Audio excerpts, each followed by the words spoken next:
Գիտես, առաջի բանը, որ Աստված մեզ նվիրեց, մեր փրկությունն էր, որ մենք ոչինչ չարեցինք մեր փրկությունը ձեռք բերելու համար։ Աստծո խոսքն ասում է, ոչ ոք չի կարող նույնիսկ իր ընկերոջ փրկագինը տալ։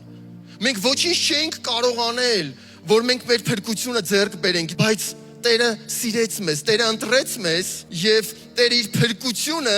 օրհնելով նվիրեց մեզ եւ մենք փրկված ենք։ Տերը մեզ արժանացրեց, դա նշանակում է մենք արժանի չենք դրան, բայց Տերը մեզ արժանացրեց։ Մենք խավարի մեջ ենք, խավարի իշխանության տակ ենք ու գնում ենք դեպի կորուստ, դեպի մահ, բայց մի նվեր տվեց մեզ, որին մենք անվանում ենք փրկություն, մի շնորհ, որով որ իր որդու միջոցով մենք ունենք փրկություն եւ խավարից